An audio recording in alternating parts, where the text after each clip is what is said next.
সেই বসন্তী উৎসবে এবং মাতোয়ারা হয়ে যে বাসন্তী দেবী সেই তিথিতে যে নবমী তিথিতে যে রামচন্দ্রের শুভ আবির্ভাব হয়েছে, যে আজকে ফালাকাটা এবং অনেক জায়গাতেই রামচন্দ্রের জন্য সকলে প্রার্থনা করছেন।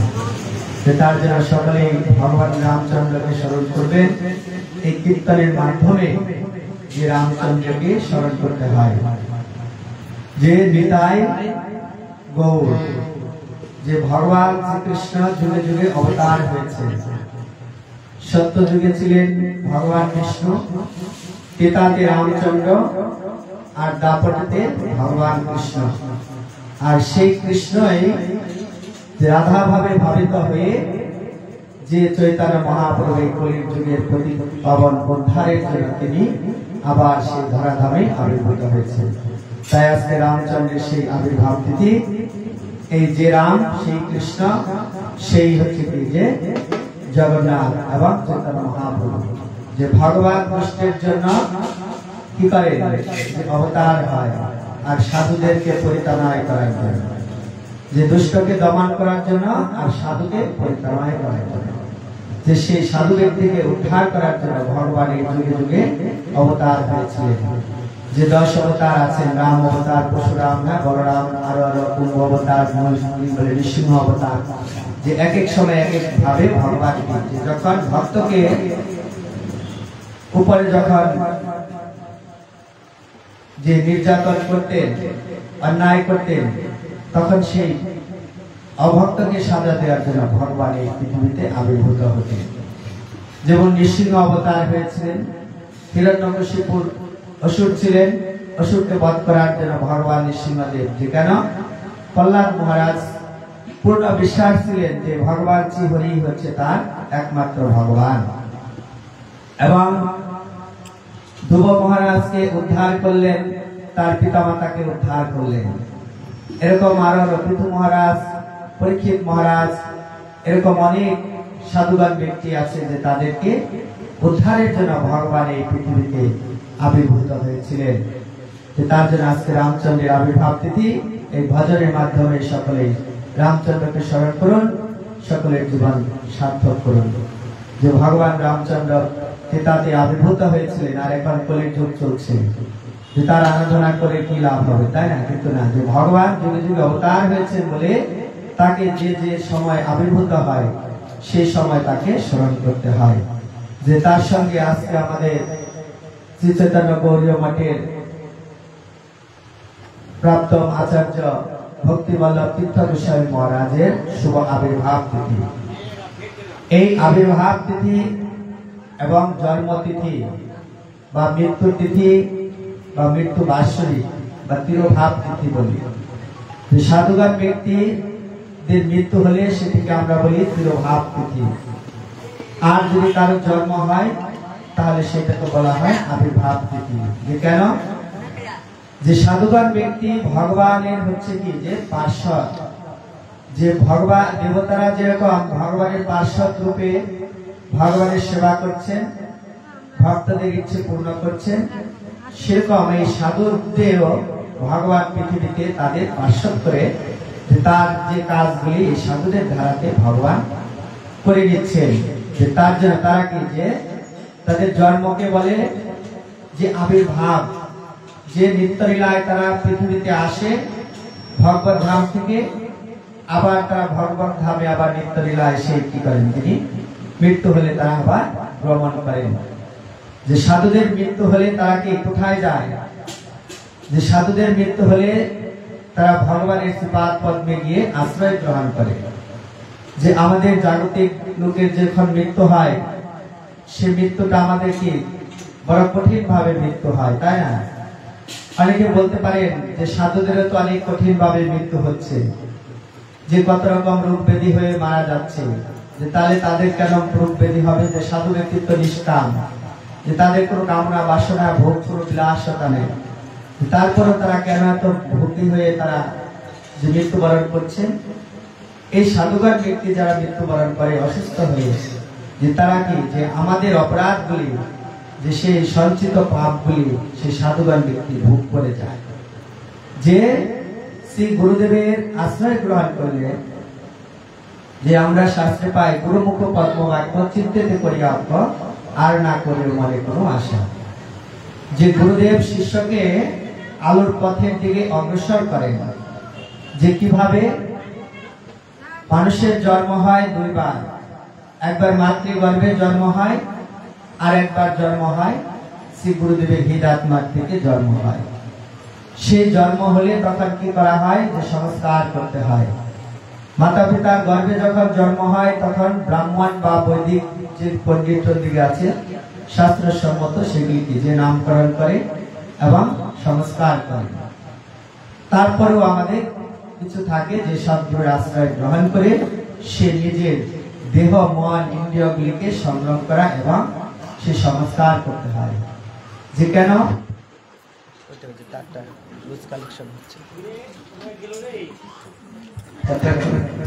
যে গুরুদেবের হৃদাত্মার থেকে জন্মগ্রহণ করায়, যে কেন যে আমরা তো মাতৃগর্ভে থাকি 10 মাস 10 দিন আমরা মাতৃগর্ভে বহু কষ্ট বিধি কষ্ট, যে মাও যন্ত্রণা পাই আমরাও কষ্ট পাই।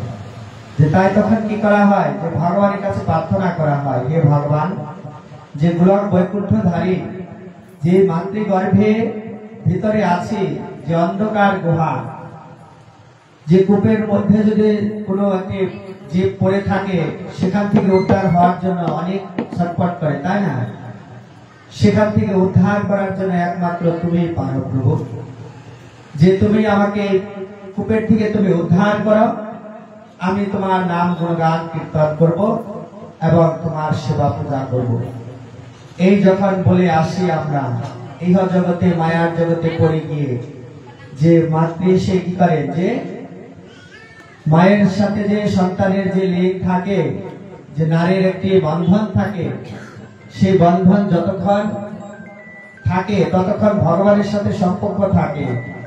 আর যখন ওই বন্ধনটাকে কেটে দেয় নারটাকে, তখন কি, যে ইহ জগৎ থেকে তখন কি, যে মায়ার জগতে ফিরিয়ে দেয়। তখন কি ওই সময়ই বাচ্চাটি কি করে, যে কান্না করে, যে কান্না করে আর কি করে, যে ভগবান বলে, হে জীব, কথা তো দিয়ে গেলে, যে এখন কি করবে, যে যতক্ষণ তোমার সাথে আমার কালেকশন ছিল ততক্ষণ তুমি বলেছ যে তোমার নাম গুণগান কীর্তন করবো প্রভু, তোমার সেবা করবো।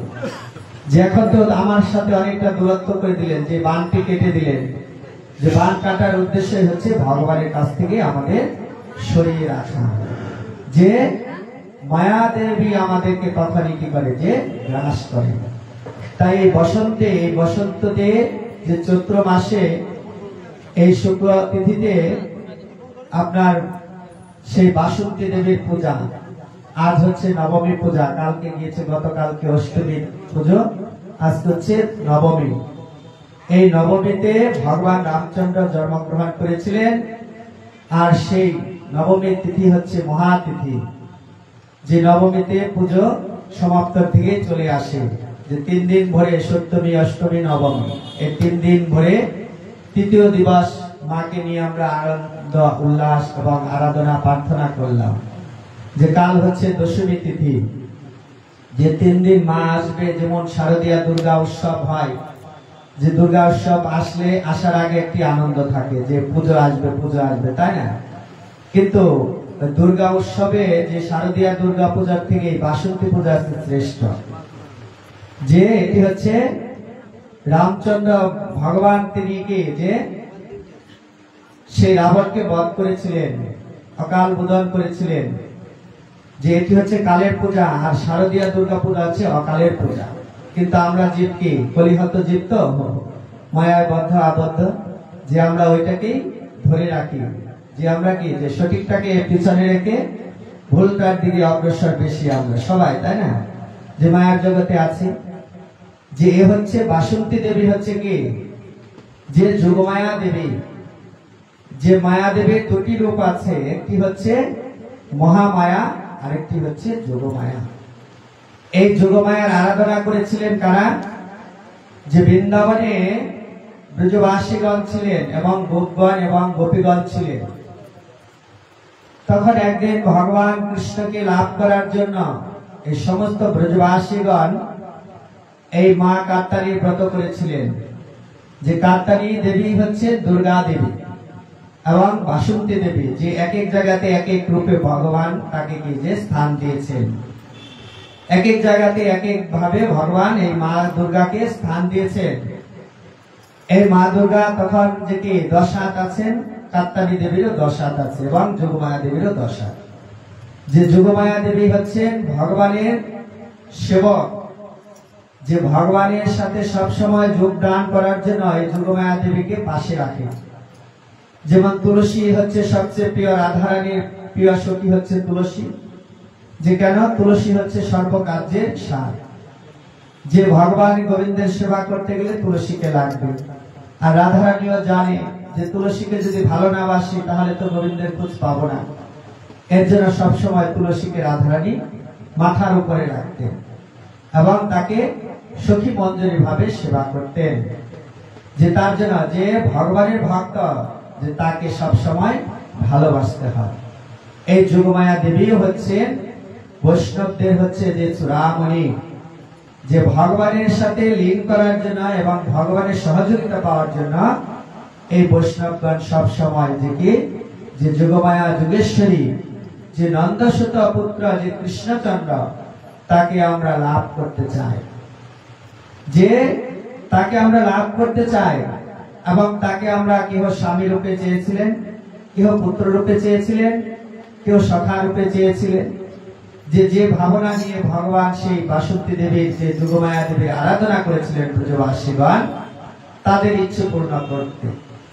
যে যোগমায়া দেবীকে যদি আরাধনা করি, যোগমায়ার সেবা করি, তাহলে কি হবে? যে ভগবান আমাদের যোগমায়া দেবী ভগবানের সাথে আমাদের সাথে সম্পর্ক করে দেবে। যে সম্পর্ক কারোর সাথে যদি করতে হয়, একা একা কখনো সম্পর্ক করা যায় না। যায় একটি কন্যা আর একটি যদি পুত্র থাকে, যদি তাদের বিবাহ যদি দেওয়ার ইচ্ছে থাকে, যে কেউ একা একা কালেকশন করতে পারে? পারে না। যে কোনো কাজেরই একজনের সহযোগিতা লাগে। হয়তো ঘটক ধরতে হয় বা আশেপাশের প্রতিবেশীদের কাছে জানতে হয়, তাদেরকে জিজ্ঞাসা করতে হয়। তদ্রূপী যে ভগবানের কাছে যেতে গেলে সর্বপ্রথম আগে সে গুরুপাদ পদ্ম আশ্রয় করে তারপরে আমাদের এই যোগমায়া দেবী যে আছেন, যে বৈষ্ণবের কৃপা লাভ করে তারপরে আমাদের ভগবানের সেবায় যুক্ত হতে হবে। যে গুরু থুয়ে গোবিন্দ বাজে তারে কৃষ্ণ নাহি তাজে, আর সব মরে অকারণ। যে তার জন্য একটু আগে কীর্তন বললেন যে নিতাই গৌরের নাম আনন্দের ধাম, যে জন নাহি লয়। যে তারে যমরায় ধরিয়ে লয়ে যায়, নরকে ডুবায় তার। যে তাকে নিয়ে যাবে যমরাজ, যিনি এই চৈতন্য মহাপ্রভুর যে পার্শ্বদ, যে নিতাই গৌর, যে নিতাইয়ের করুণা হবে, ব্রজে রাধা কৃষ্ণ পাবে, ভজ নিতাইয়ের চরণ। যে নিতাইয়ের যদি করুণা না হয় এই কলির যুগে, তাহলে রাধারানীর কৃপা হবে না ব্রজেতে। যে আগে নিতাইয়ের কৃপা নিতে হবে। এর জন্য বলে নিতাই গৌর নাম আনন্দের ধাম, যে জন নাহি লয়। যে সংসারীর জীব আমরা সদাই সর্বক্ষণ কাজে মত্ত, আহারে নিদ্রাতে সব সময় ব্যস্ত। যে তার জন্য কি যে ভগবানের নাম করতে আমাদের সময় অনেক কি যে চলে যাচ্ছে, কিন্তু আমরা করতে পারছি না। যে কেন? সাংসারিক জীব, ছেলে মেয়ে আছে, শ্বশুর শাশুড়ি আছে, পুত্র আছে, তাদেরকে সেবা যত্ন করতে হয়, তাদের কাজ করতে হয়। যে তাদের যদি কাজ করতে পারি, ভগবানকে ঘরে রেখে ভগবানের কাজ কিভাবে না করা যায়? যে তাদের জন্য আহার বানাচ্ছি, কিন্তু ভগবানের জন্য যদি আহার বানাতে বলি তখন কি যে সময় হবে না। কিন্তু স্বামী যদি বলে স্ত্রীকে যে আজকে অনেকদিন ধরে কোনো ভালো মন্দ খায় না, একটু বানিয়ে দাও, তো কি করবে? সাথে সাথে মায়েরা বানিয়ে দিবে। কেন? যে না দিলেই তো নিতাই গৌর হরি বল, কি তাই না? যে না দিলেই যে ওই যে নিতাই গৌর হরি বল দিবে, যে গালি গালাজ দিবে, বকা বাজ্য দিবে, যে তার ভয়ে কি যে আগে একটু দিয়ে নেই, যে শান্ত করে। তদ্রূপে সেরকম জগৎপতি হচ্ছে আমাদের অনাদি আদি গোবিন্দ। যে গোবিন্দের সেবা করাই হচ্ছে আমাদের এই মানব জীবনের সার্থকতা। যে মনুষ্য দেহ পেয়েছি 84 লক্ষ জনে ভ্রমণ করে দুর্লভ মানব জন্ম, এই মানব জন্মকে যদি সার্থক করতে চাই, তাহলে আমাদের সর্বপ্রথম আগে হরি ভজন করতে হবে, নিতাই গৌরের সেবা করতে হবে, রাধা মাধবের সেবা করতে হবে, সাধুগুরু বৈষ্ণবের সেবা করতে হবে, যে তাহলে আমাদের সেই নিতাইয়ের কৃপা হবে এবং ভগবত ধামের কৃপা হবে। তাই এই বাসন্তী দেবী হচ্ছে যোগমায়া দেবী। অনেকে মনে মনে ভাবতে পারে যে সাধু সন্তরা কোনো দেব দেবীর পূজা আরাধনা কোনো কিছু করে না, এরা বলে আমরা ওইগুলি মানি না। যে মানি না এটা নয়, যে মানতে হয়, যে কেহ প্রকাশে করে কেহ গোপনে করে, তাই না? কেউ দেখবেন প্রকাশে কাজ করে আসে আর কেহ গোপনে করে। যে যোগমায়া দেবীর, এই যোগমায়ার হচ্ছে দুটি রূপ বললাম, একটি মহামায়া আর একটি হচ্ছে যোগমায়া মায়া দেবী। এই যোগমায়ার আরাধনা এই বৈষ্ণবগণই করে, আর মহামায়ার আরাধনা করি আমরা যাদের কামনা বাসনা বিলাসতা আছে, ভোগ বাসনা, যে তাদের হচ্ছে এই মহামায়া আরাধনা করা। যে আমরা প্রণামে বলি যে ধনম দেহি জনম দেহি পুত্রম দেহি ফলম দেহি, হ্যাঁ, যে হে মা তুমি আমাকে ধন দাও, জন দাও, পুত্র দাও, বাড়ি ঘর দাও, যে বছর পুজো করলাম সামনের বার আরো ভালো করে করব, এই বছর 10,000 টাকা দিয়ে ব্যাংক পাঠিয়ে এনেছি, আগামী বছর ব্যবসায় লাভ হবে, কি আরো ভালো এনে তোমাকে বাজনা শোনাবো। কিন্তু এটি উদ্দেশ্য নয়, যে সাধুগণ এই উদ্দেশ্যে কখনো এই মায়ের সেবা করছে না। যে যোগমায়ার সেবা করছে সাধুগণ কিসে, যে ভগবানকে অর্পণ করছেন, ভগবানের নৈবেদ্য, ভগবানের আহার করা বস্তু, সেই বস্তু আবার তিনি ভগবান সেই তার ভক্তকে তিনি গ্রহণ করাচ্ছেন।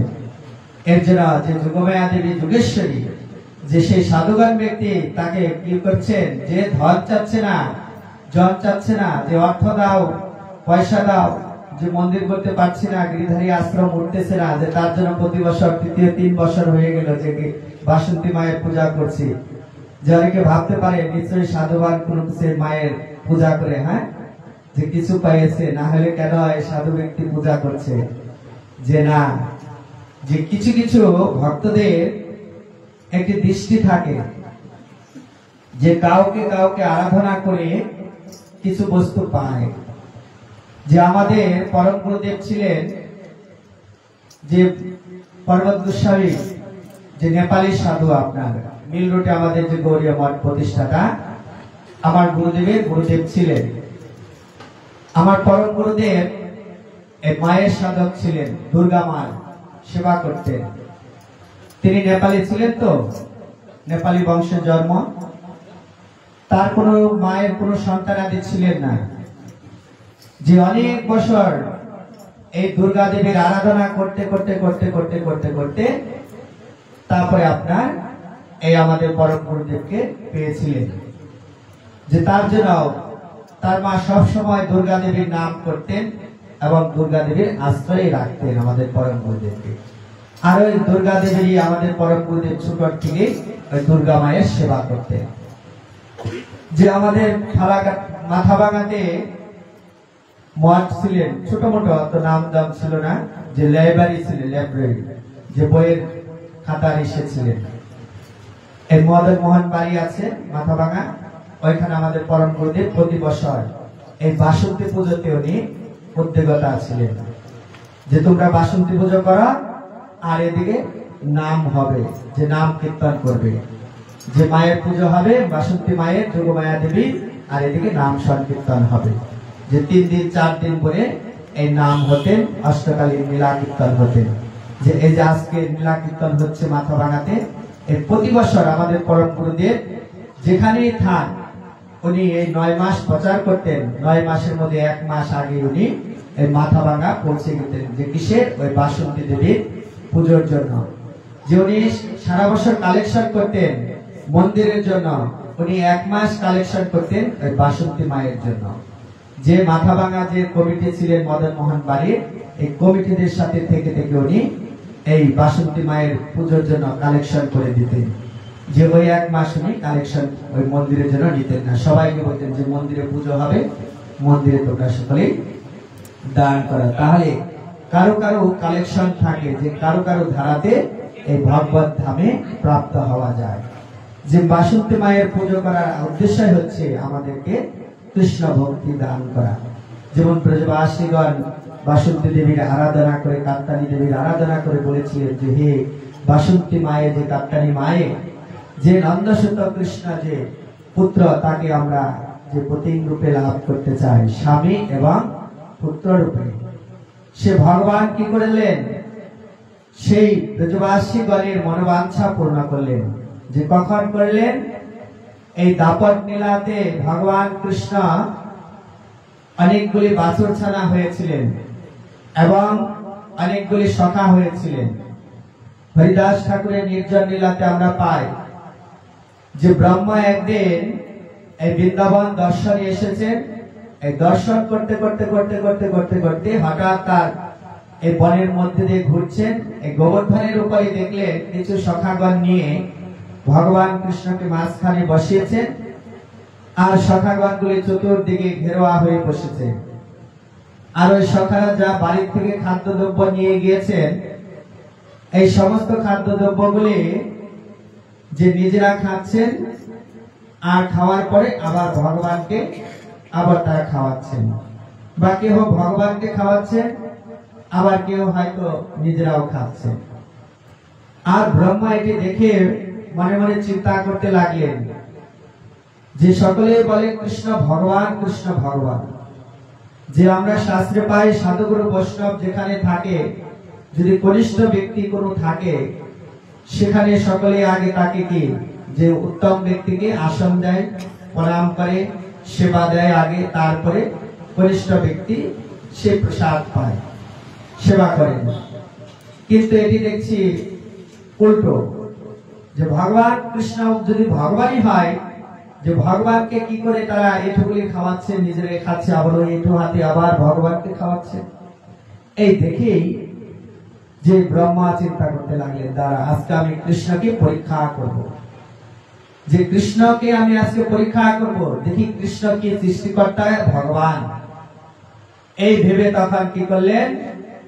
সমস্ত গাভীগুলি এবং সমস্ত সখাগুলি কে আস্তে আস্তে, যে ভগবান বুঝতে পারলেন কৃষ্ণ এখানে ব্রহ্মা এসেছেন, যে ব্রহ্মার মনোবাঞ্ছা পূর্ণ করার জন্য কৃষ্ণ কি করলেন? ওখান থেকে সেবার পরে যে একটু দূরে চলে গেলেন, আর গাভীগণগুলিকে তৃণলতা খাওয়ার জন্য একটু দূরে পাঠিয়ে দিলেন। এই যখন গাভীগণ কৃষ্ণের থেকে অনেকটা দূরে চলে গেলেন, এই আস্তে আস্তে গাভীগণগুলিকে ধরে ধরে নিয়ে গেলেন ব্রহ্মা, আর সখাগুলিকেও ধরে ধরে নিয়ে গেলেন। কৃষ্ণ মনে মনে চিন্তা করলেন, হে ব্রহ্মা, যে তুমি সৃষ্টিকর্তা, তোমার অহংকার হয়ে গেছে, যে দেখি তুমি কতটুকু ক্ষমতা। তুমি আমার কয়টা সখাকে নিয়ে গিয়েছ? আমি হাজার হাজার সখা সৃষ্টি করেছি, এই জগতের জীবকে আমি সৃষ্টি করেছি, যে তোমার হাতে পালন করতে দিয়েছি, আর তুমি সেই অহংকারে তুমি মত্ত হয়ে আজকে তুমি আমাকে পরীক্ষা করতে এসেছ। যে দাঁড়াও, তোমার যতগুলি সখা আছে সবাইকে নিয়ে যাও, নিয়ে যাও। যে সমস্ত সখাগুলিকে, সমস্ত গাভীগুলিকে এই ভগবান সেই যে ব্রহ্মা ভগবানের কাছ থেকে সরিয়ে নিয়ে গেলেন। ভগবান একা হয়ে গেলেন। কৃষ্ণ চিন্তা করতে লাগলেন, সে সকালে এসেছি, সূর্য অস্তে চলে যাচ্ছে, এখন তো আমাদের ঘরে ফেরার পালা। এই আমার পাশে একটা গাভীও নাই, একটা সখাও নাই। আর যদি খালি হাতে যদি আমি চলে যাই বাড়িতে, আর গাভী সখাগুলি যার যার মায়ের কাছে যদি না যায়, তাহলে তো আমাকে এসে ধরবে যে আমার পুত্রকে কোথায় রেখে এসেছ, আমাদের গাভীগুলি কোথায় রেখে এসেছ। কারণ প্রতিদিন যায় খেলাধুলা করে, আবার প্রতিদিন টাইম মতো বাড়িতে ফিরে, আর আজকে যদি না নিয়ে যায় তাহলে তো আমি বিশ্বাসঘাতকতা হয়ে যাব ব্রজবাসীদের কাছে। এই তার জন্য ভগবান চিন্তা করলেন যে ব্রজবাসীদের তো কথা দিয়েছিলাম যে একদিন মনোবাঞ্ছা পূর্ণ করব, যে যোগমায়া দেবী আমার কাছে প্রার্থনা করেছিলেন, যে আজকে আমি সেই মনোবাঞ্ছা পূর্ণ করি ব্রজবাসী করে।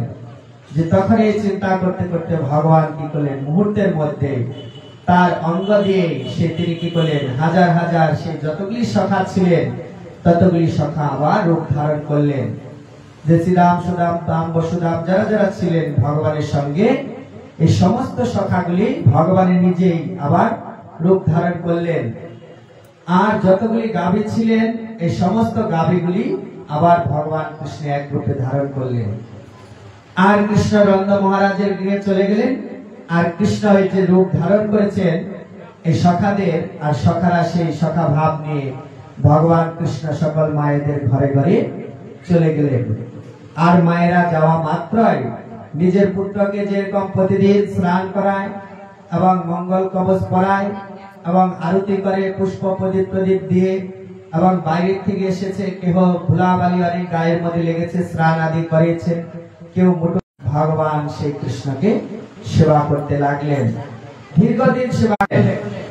এই যখন ভগবানকে সেবা করতে লাগলেন তখন ভগবানকে সেবা করার একটা আনন্দই আলাদা। প্রতিদিন স্নান করায়, প্রতিদিন তিলক করায়, প্রতিদিন শিখি বেঁধে দেয়, প্রতিদিন পুচ্ছ লাগিয়ে দেয়, প্রতিদিন চোখে কাঞ্জন পরিয়ে দেয়, প্রতিদিন আলতা পরিয়ে দেয়, কানে কুণ্ডল পরিয়ে দিচ্ছেন। যার যার সখাগুলিকে, যে মায়েদের সন্তানগুলিকে যেভাবে, এই কৃষ্ণকেও প্রতিদিন ওইভাবেই তারা সাজাচ্ছে। যে মায়েরা জানে না যে আমাদের পুত্র নয়, যে কৃষ্ণই শুধু জানে যে আমি যে ব্রজবাসী মনের বাঞ্ছা পূর্ণকারী, যে যোগমায়া দেবী আমার কাছে প্রার্থনা করেছিলেন, সেই বনবাঞ্ছা আজকে তোমাদের মা পালন করছি। যে এইভাবে তারা ব্রজেতে আপনার সেই কৃষ্ণ মনোবাঞ্ছা পূর্ণ করেছিলেন সে দাপটেতে। আর দাপটের শেষে তখন যারা প্রতীক রূপে মানে স্বামী রূপে চেয়েছিলেন, এইভাবে তো পুত্র রূপে তাদের মনোবাঞ্ছা পূর্ণ করলেন ব্রজবাসী গণে। আর কিছু কিছু থেকেছিলেন যে গোপীগণ, তারা চেয়েছিলেন তাদের স্বামী রূপে সেবা করতে কৃষ্ণকে। এই মনোবাঞ্ছা পূর্ণ করলেন। দাপট লীলা শেষে যখন চৈতন্য মহাপ্রভু কলির যুগে আসবে, তখন সেই নীলাচলে মহাপ্রভুকে কথা দিয়েছিলেন, তুমি যাও, আমি আসবো। যে কখন? যে দেবশ্রী নারদকে বলেছিলেন, হে দেবশ্রী নারদ, যে আমি আসবো। যে কখন? প্রভু, যখন চৈতন্য মহাপ্রভু নীলাচলে আসবে, তখন আমি সেই জগন্নাথ রূপে, যে হাত থাকবে না, পাও থাকবে না, নাক থাকবে না, কর্ণ থাকবে না, নাসিকা, হ্যাঁ, সেই আমি তোমাকে আবার দর্শন দেব এবং সেই গোপীগণের মনোবাঞ্ছা আমি পূর্ণ করব। 16,000 মহিষী কন্যা এই দ্বারকাতে ছিলেন। রুক্মিণী, সত্যভামা, আরো আরো অন্যান্য অনেক মহিষী কন্যা ছিলেন। সবচেয়ে রূপবতী ছিলেন রুক্মিণী। রুক্মিণীকে বিবাহ করেছিলেন এবং অন্যান্য সেই সমস্ত 16,000 মহিষী কন্যার মনোবাঞ্ছা ভগবান কৃষ্ণ পূর্ণ করেছিলেন।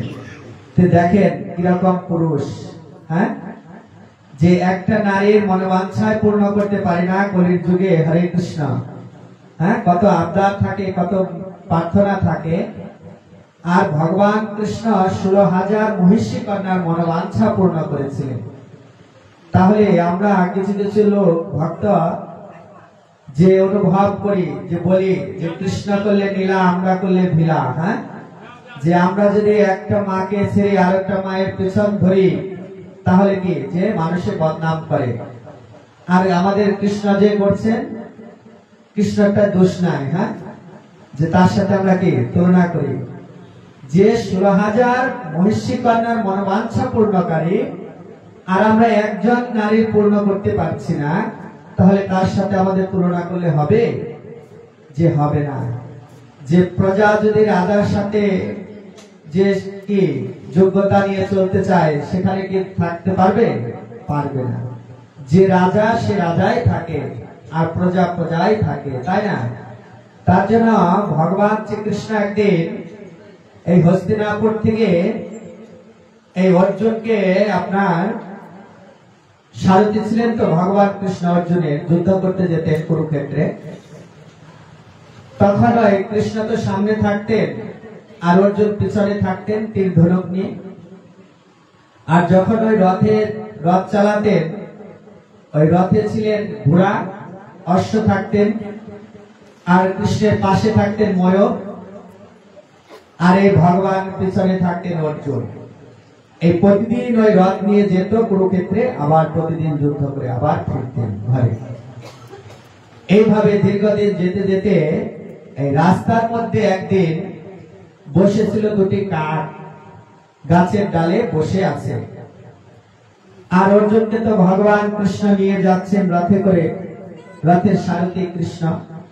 এই যখন কৃষ্ণ রথ চালিয়ে যেতেন রাস্তা দিয়ে, সবাই কি করতেন, যে ভগবান কৃষ্ণকে প্রণাম করতেন।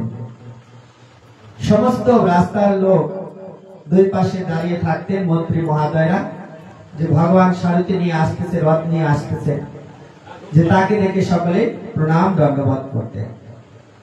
আর ওই দিন ওই দুটো কাক বসে বসে গল্প করছে, দেখ রে ওই যে কৃষ্ণের পাশে ময়ূরটি আছে, ময়ূরটির কি সৌভাগ্য। হ্যাঁ, যে কেন, যে ময়ূরটির সৌভাগ্য না, যে ময়ূর কোনো কাজেই লাগে না। আর সে ময়ূর এমন কি পূর্ণ কাজ করেছিলেন যে কৃষ্ণের সেই বাহন হয়ে আছে। আর ওই ময়ূর বাহন হয়ে থেকে যে কত লোক তাকে দেখ প্রণাম করতেছে, যে কত লোক প্রণাম করতেছে, যে ময়ূর হলে জীবনটা সার্থক হতো আমাদের। এই চিন্তা করে কাক দুটি গল্প করছে, যে আবার যদি জন্ম হয় যে যেন ময়ূরই হোক। কিন্তু প্রার্থনা করলে কি হবে, কর্ম তো করতে হবে, যে কর্ম অনুযায়ী হচ্ছে জীবের ফল। যে যেরকম কর্ম করবেন সে সেরকম ফল পাবে। আজকে দেহ পেয়েছি, হাত পেয়েছি, নাক পেয়েছি, কর্ণ পেয়েছি, চক্ষু পেয়েছি, কিসের জন্য? এই ইন্দ্রিয়গুলি কিসের জন্য পেয়েছি? যে ভগবানের সেবার জন্য। যে ইন্দ্রের ধারাতে যদি ভগবানের সেবা নাই করে যেতে পারি, তাহলে কি আবার সে ময়ূর হতে পারবো? শুধু বাসনা করলেই হবে? বাসনা করলে হবে না, যে কিছু কর্ম করতে হবে, যে কর্ম অনুযায়ী ফল পাবো। ওই ময়ূর এমন সৌভাগ্য করেছিলেন, যে এমন ভালো কাজ করেছিলেন, সেই ভালো কাজের জন্য আজকে তার সৌভাগ্য যে ভগবান কৃষ্ণের পাশে বসতে পারে এবং ভগবান তাকে মাথার উপরে রাখতে পারে। যে কেন, যে ময়ূর একদিন ভগবান কৃষ্ণকে সাহায্য করেছিলেন। কুব্জার গৃহে যখন যাচ্ছিলেন, এই তখন ভগবান কৃষ্ণকে রাস্তায় এই ময়ূর সমস্ত তার পাখনাগুলি মিলে দিয়েছিলেন। যে কেন, যে ভগবান কৃষ্ণ যাচ্ছেন, তার চরণ দুটো পদ্ম কমলের মতো, যে তুলো যেরকম নরম সেরকম নরম। ওই চরণে যদি আঘাত লাগে প্রভুর চরণে, তাহলে তো প্রভু কষ্ট পাবে। এই ময়ূর এই চিন্তা করে, যে তখন চিন্তা করলেন, হে প্রভু, তুমি এই কাটা বন দিয়ে কত কষ্ট করে যাচ্ছ, এই দেহটা পেয়েছি তোমার জন্য, পশু হয়ে তো আমি কোনো কিছুই করতে পারছি না। যে মানুষ হয়ে মানুষ সেবা করতে পারে, তারা ভগবানের সেবা করতে পারে, ফুল তুলতে পারে, মালা গাঁথতে পারে, চন্দন চয়ন করতে পারে, তুলসী চয়ন করতে পারে এবং নিত্য রন্ধন করতে পারে, তোমাকে শৃঙ্গার আদি কত কি করতে পারে। কিন্তু আমি এই মনুষ্য দেহ পাইনি, পশু জন্ম পেয়েছি। যে পশু জন্ম পেয়ে তা আমি তোমার সেবার কোনো কাজেই লাগলাম না। তুমি এই রাস্তা দিয়ে যাচ্ছ, আর তুমি যে যাচ্ছ, তোমার যে সেই রাধারানী আছে, রাধারানী তোমাকে পাগলের ন্যায় খুঁজতেছে। আর যদি রাধারানী জানে তুমি এই কুব্জার গৃহে যাচ্ছ, তাহলে তো রাধারানীর মাথা গরম হয়ে যাবে। আর রাধারানী এই পথ দিয়ে যদি যায়, যে প্রভু ওই রাস্তা দিয়ে যেতে যেতে পদাঘাতে রক্ত চয়ন করছে, রক্ত পড়ছে, রাস্তায় ছাপ ছাপ হয়ে যাচ্ছে, তাই তখন ময়ূর কি করলেন, প্রভুর চরণে যেন কষ্ট না পায়, আঘাত যেন না লাগে প্রভু, তার জন্য তার ওই ময়ূরের পাখনাগুলি তিনি সমস্ত রাস্তার মধ্যে যতটুকু কুঞ্জ ছিলেন, কুঞ্জে ঢোকার আগ অব্দি তিনি সেই পেতে দিয়েছিলেন। তাই তখন ময়ূরকে কথা দিয়েছিলেন, হে ময়ূর, তুমি যে আজকে যে কাজ করলে, তোমার কাছে আমি কৃতার্থ হয়ে রইলাম। যে আমি এই ঋণ শোধ করবো কিভাবে? যে ময়ূর, আমি তোমাকে কথা দিলাম যে তুমি একদিন এমন পূর্ণ করলে, আজকে তোমাকে আমি আমার মাথায় রাখবো, যে আমার মাথায় থাকবে আজকের থেকে। এই ময়ূরকে তখন ওই সহযোগিতা করাতেই তার জন্য ভগবান যেখানে থাকবে সেখানে ময়ূর পুচ্ছ ভগবানের মাথার উপরে রাখতে হয়। যে তুলসী যেরকম ভগবানের প্রেয়সী, যে তুলসী এরকম একটি কাজ করেছিলেন, তার জন্য তিনি কি, যে ভগবান তাকে কথা দিয়েছিলেন যে হে তুলসী, যে তোমার যে স্বামী শঙ্খচূড় কে হত্যা, তোমার সেই শঙ্খচূড়ের রূপ ধারণ করে আমি তোমার সতীত্ব হরণ করেছি, যে তোমাকে সকলেই কলঙ্কিনী বলবে, যে তোমাকে কলঙ্কিনী বললেও যে কৃষ্ণ সেবায় এই দেহ মন ইন্দ্রিয় সমস্ত সেবা করেছে কৃষ্ণ, কোন নারীকে বা পুরুষকে, সে কখনো কলঙ্কিনী হয়ে থাকে না। আমি যেখানে থাকবো তুমিও সেখানেই থাকবে। তোমার তুলসী ছাড়া আমার কোনো পূজা অর্চন, কোনো ভোগ নিবেদন, কোনো প্রসাদ হবে না। যে তার জন্য যে কর্ম কিছু করতে হয়, কর্ম না করলে সে ফল পাওয়া যায় না। এ জন্মে যেরকম কর্ম করবেন, সেই কিছু পরের জন্মে আবার কিছু ভোগ করতে পারবেন। আবার পরের জন্মে যতটুকু করবেন, তারপরে আবার সেটি ভোগ করতে পারবেন। যে কর্মফল কখনো ক্ষয় হয় না, যে জমা থেকে যায়, যে কর্মফল জমা থেকে যায়, তাই কাজ চিন্তা করছেন যে কবে আমি আবার ময়ূরের মতো হতাম, যদি তাহলে সকলে আমাকে প্রণাম করত। কিন্তু ময়ূর তো এটা ভাবে না, ময়ূর জানে প্রভু আমার আগে, আমি পিছনে, প্রভুকে সকলেই প্রণাম করছে। এই ভেবে কাকটি কি করলেন, যে পরের দিবসে যখন ভগবান কৃষ্ণ আসবে, আমি কি করব, ওই ময়ূরের যে পাখাগুলি পড়বে, যে কখন পরে, যে আষাঢ় মাসে যে বর্ষাতে তখন এই ময়ূরের পাখনাগুলি পড়ে যায়, এই ময়ূরের পাখগুলি উঠিয়ে খুঁজে খুঁজে রেখে দিব। এই প্রভু যখন আসবে তখন আমি কালকে যে আমি ওই ময়ূর সেজে প্রভুর পাশে দাঁড়াবো, তাহলে কি হবে, সকলে আমাকেও প্রণাম করবে। হরে কৃষ্ণ। যে প্রণাম করবে, তাহলে কি, যে রাজা হলেই রাজার কি সম্মান পাবে। রাজা হতে গেলে রাজত্ব চালানোর ক্ষমতা চায়, যে শুধু রাজা হয়ে দিলে তো আর হবে না, যে রাজ্যটাকে পরিচালনা করতে হবে। যেমন আজকে গিরিধারী সেবা আশ্রম, এই গিরিধারী সেবা আশ্রম অনেকেই থেকেছে, অনেকেই সেবা করেছেন, কিন্তু যার যেরকম সেবা ভাব, তার সেরকম ভক্তি ভাব। যে ভগবান সেবার উপরে ভক্তি অর্জন করে, যে ভগবানের সেবা যত করবেন ততই আপনাদের ভক্তি আসবে। আর ভগবানকে সেবা করবেন না, দূরে থাকবেন ভগবানকে ছেড়ে, তত সেবার প্রতি কি হবে, যে ভক্তি ভাব আস্তে আস্তে কমে যাবে। যে একটা মানুষ যদি একজনের সাথে নিত্য দেখা হয়, তাহলে সম্পর্কটা কি হয়, গভীর হয়ে যায়, গভীর হয়ে যায় না, তখন কিন্তু তাকে ভুলে যাওয়াটা অনেক কষ্ট হয়, তাকে ভুলে থাকাটা অনেক কষ্ট, দূরে যদি চলে যায় সহজে ভোলা যায় না। তদ্রূপ এই সেবাটাও ভগবানের, যে ভক্তি যদি পেতে চাও, সর্বস্ব দিয়ে, এই দেহ মন ইন্দ্রিয় দিয়ে ভগবানের সেবা করতে হবে। যে গুরু পাদপদ্ম আশ্রয় করে, যে ভগবান নিজের করে, যে পিতা মাতা ঘর সংসার সমস্ত ছেড়ে দিয়ে এই সাধুগণ ব্যক্তি দেখেন, তারা কি ভোগ বাসনার জন্য, বিলাসিতার জন্য কি এই আশ্রমে পড়ে আছে? দুমুঠো খাওয়ার জন্য নয়। আজকে যদি চাকরি করতাম, অনেক অর্থ পেতাম, বা কোনো কর্ম করতাম, নিত্য হাজিরা দিল 500-1000 টাকা এখন একটা জীব কামাই করে। কিন্তু তারা কি, যে সর্বস্ব ছেড়ে দিয়ে সাধুগণ ব্যক্তি, যে শুধু গোবিন্দকে নিয়ে তাদের জীবনটাকে কাটিয়ে দিচ্ছে। তাদের এই জগতে মাতা পিতা ভাই বন্ধু আত্মীয় স্বজন প্রতিবেশী, তাদের কথা তারা ভাবছে না। তারা সবসময় কি ভাবছে, যে একমাত্র গোবিন্দই হচ্ছে তার সর্বস্ব। যে পিতা মাতাকে সেবা করলে ভগবান বৈকুণ্ঠে তাকে স্থান দেয়, সকলেই জানে। কিন্তু মাতা পিতাকে ছেড়ে দিয়ে কোন সন্তান যদি মাতা পিতার সেবা না করে, তাহলে সে সন্তান কোনদিন বৈকুণ্ঠ যেতে পারবে না এবং স্বর্গেও প্রবেশ করতে পারবে না। যে কেন, যে সর্বপ্রথম গুরু হচ্ছে মাতা পিতা, তারপরে আদি গুরু, আর যে গুরু আমার সে হচ্ছে কি যে মাতা পিতা আমাদেরকে ভগবত ধাম প্রাপ্ত হওয়ার জন্য তার চরণে আশ্রয় করা।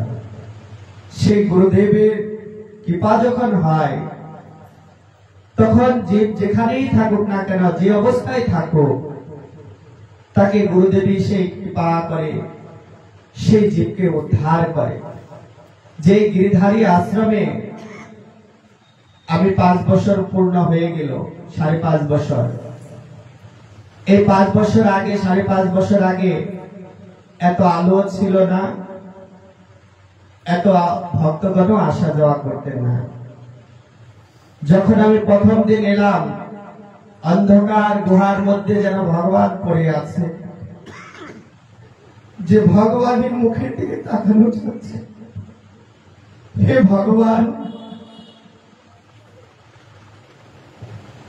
নাই কোনো পরে টাকা পয়সা অর্থ কোনো কিছু নিয়ে আসিনি তোমার কাছে, শুধু এসেছি দুটো হাত আর দুটো পা নিয়ে।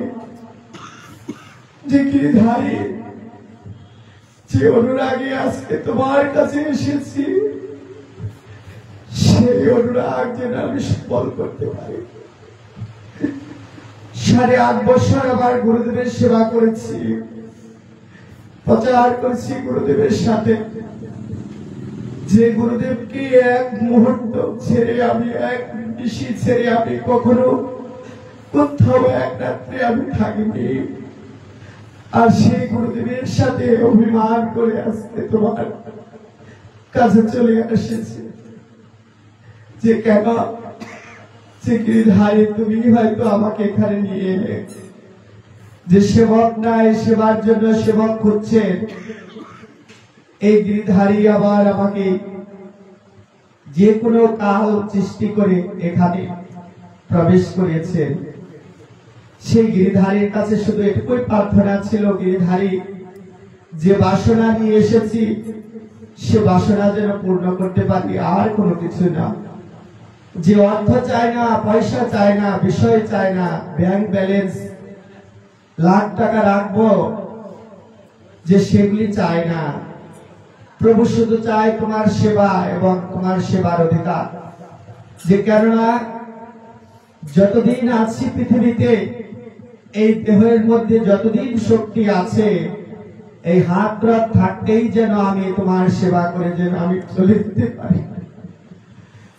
প্রভু তোমার সেবা ছাড়া আর কোনো কিছু যেন জগতে বাসনা যেন না আসে কখনো।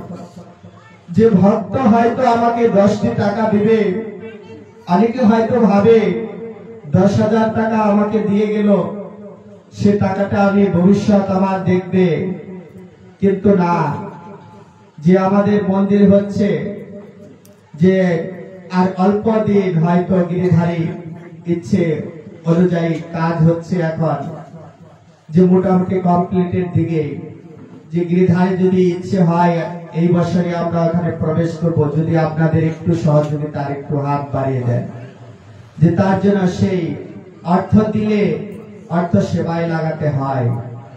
যে কোনো সাধু ব্যক্তির হাতে অর্থ দিলে সেই অর্থটা ভগবানের ভগবত সেবায় লাগাতে হয়। কোন সাধু ব্যক্তি যদি সেই অর্থে দিয়ে যদি নিজের সুখ ভোগ বিলাসিতা করে, তাহলে তার কি হবে? যে পরের জন্মে কুকুর হয়ে জন্মগ্রহণ করে সে ঋণ শোধ করতে হবে।